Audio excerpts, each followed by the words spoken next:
Leopoldina, escola amada, és consagrada, mostra seu brilho, formando jovens, mudando vidas, construindo o Brasil.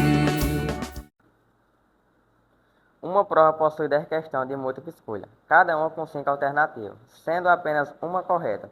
Suponha que um determinado aluno domine efetivamente 70% das questões, ou seja, para 70% delas, ela sabe a resposta e acerta com certeza, enquanto para os outros 30% das questões, ele chuta ao acaso, com um quinto de chance de acerto cada. Com base nessas informações, responde aos itens a seguir. Qual a probabilidade de o aluno acertar uma questão escolhida ao acaso dentre as 10? Ou seja, nessa alternativa letra A, existem duas situações para resolver. Uma é a que ele domina e a outra é que ele não domina. Eu vou fazer a que ele domina. Ou seja, dentro das 10 questões, 30% ele chuta e 70% ele faz de certeza. Ou seja, a minha probabilidade vai ser 7, que são 7 questões que ele faz de certeza, sobre 10, que é o total de questão. Ou seja, dividindo 7 sobre 10 dá o valor de 7 décimos ou 70%. Então, gente, a segunda situação é da que o aluno não domina.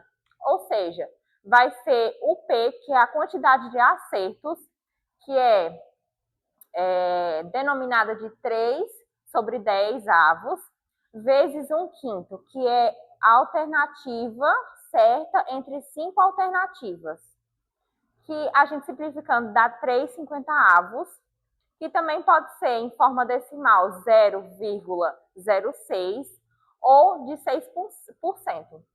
E logo a gente vai ter a probabilidade, que é a soma tanto da situação 1 como a situação 2, que é dos 70% que ele domina, mais os 6% que ele não domina. Ou seja, 76% ou 0,76. Bom, agora eu, juntamente com meu colega Joés, iremos solucionar a alternativa B. Qual a probabilidade de o aluno acertar exatamente 4 das 10 questões? Bom, anteriormente na letra A, encontraram meus colegas a probabilidade de acerto, que é de 76 centésimos. E de fracasso, utilizaremos simples uma subtração, que é 1 menos 0,76, que resulta em 0,24. Bom, seja, pela distribuição binomial, temos que a probabilidade solicitada é de... Bom, pessoal, agora eu vou explicar a resolução da questão. Aqui nós utilizamos o sistema de distribuição binomial. A fórmula foi organizada da seguinte forma. A probabilidade igual a x igual a 4, que é basicamente a quantidade de questões certas. Aqui nós estamos utilizando uma combinação de 10 elementos agrupados de 4 em 4. Aqui nós também temos o 0,66 centésimos elevado à quarta potência, que é a quantidade de questões certas, e o 0,24 elevado à sexta potência, que é a quantidade de questões erradas. Logo, nós vamos colocar nessa resolução também os números em fatoriais, que é 10 fatorial, que é a quantidade total de questões, 4 fatorial, que é a quantidade de questões certas, e o 6 fatorial, que é a quantidade de questões erradas. Aqui continua a mesma coisa, que são os resultados que estavam anteriormente, e a resolução desse cálculo completo, que vai dar 134 décimos de milésimos ou 1,34%. Pronto. Agora a letra C. Calcule a probabilidade de um aluno acertar pelo menos 7 questões usando a aproximação normal a binominal. A questão é o seguinte. Temos P, que é o número de questões, x igual a 7 igual a 10, combinações de 10 elementos agrupados de 7 em 7, vezes o número da probabilidade de acerto elevado a 7, que é o número de questões acertadas, vezes 0,24, que é a probabilidade de fracasso, elevada a 3, que é o número de fracassos, igual a 0,242, que é o resultado da questão. Então, tendo em vista que a questão é a mesma para todas, então, a única coisa que muda é só a combinação e os expoentes. Pois então, de forma análoga à questão anterior, a resolução temos para 8 questões certas, temos igual a 0,288. Para 9 questões certas, temos 0,203. E para 10 questões certas, temos 0,064. A soma de todos com a questão anterior vai dar igual, não é igual, mas 0,797 ou 79,7%.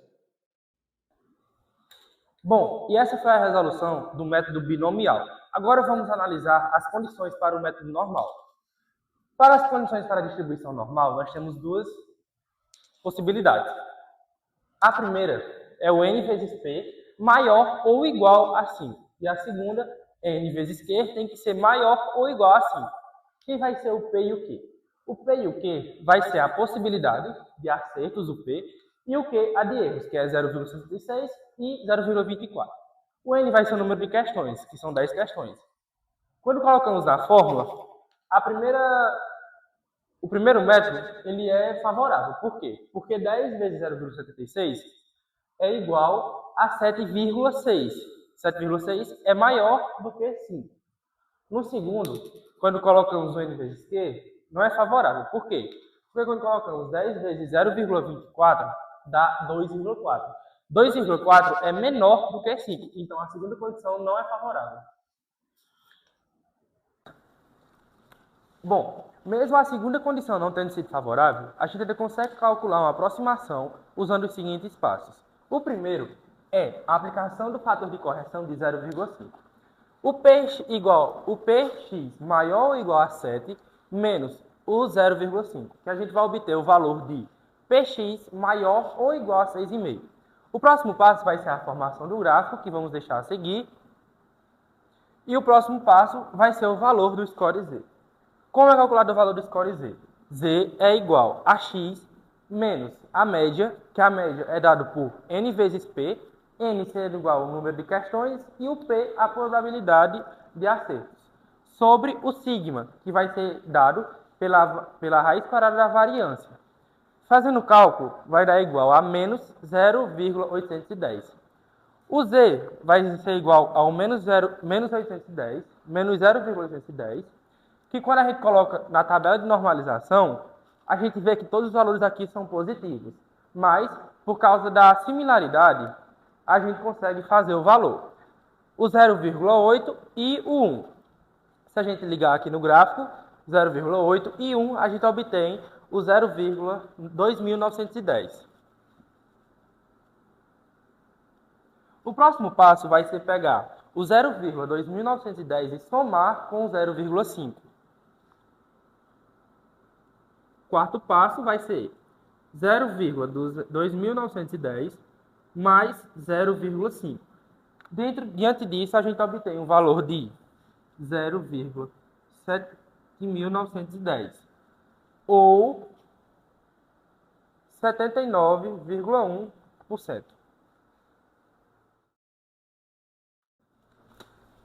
Agora eu vou explicar a letra D. Suponha agora que as 10 questões disponíveis no banco sejam divididas em 7, que o aluno domina, acerta sempre, e 3 que ele não domina, acerta só se chutar certo. O professor irá selecionar ao acaso, sem reposição, 5 dessas questões para aplicar na prova. Qual o valor esperado, a média do número de acertos desses alunos? Vamos lá. Ao selecionar 5 questões, dentre as 10, existem 4 soluções possíveis. Vamos denominar de x1, x2, x3 e x4. Vamos chamar de QD as questões dominadas e QND as questões não dominadas. Vamos utilizar a fórmula P, que é igual ao número de casos favoráveis sobre o número de casos totais. No primeiro caso, vamos usar 4 QD, pois são 4 questões dominadas e uma questão não dominada, que vai dar igual a combinação de 7 elementos agrupados de 4 em 4, multiplicando a combinação de 3 elementos agrupados de 1 em 1, sobre a combinação de 10 elementos agrupados de 5 em 5, que são o número de casos totais. Fazendo a resolução da combinação, dá 5 dozeavos. Agora a gente vai fazer a possibilidade das questões, pois são 4 questões certas, que ele já domina, 4 vezes 1, que é o total que ele já domina, mais 1 vezes 0,2, que é a probabilidade dele chutar certo, que vai dar igual a 7 sobre 4, que é a mesma coisa que 1,750. Fazendo de forma análoga aos outros casos, vamos ter que 17/12 para o segundo caso, 13/60 para o terceiro caso e 1/12 para o quarto caso, que vai dar igual a 1,416, 0,216 e 0,416. Fazendo a somatória dos casos decimais, vamos obter o valor igual a 3,8. Leopoldina, escola amada, ex-consagrada, pois tem seu brilho, formando jovens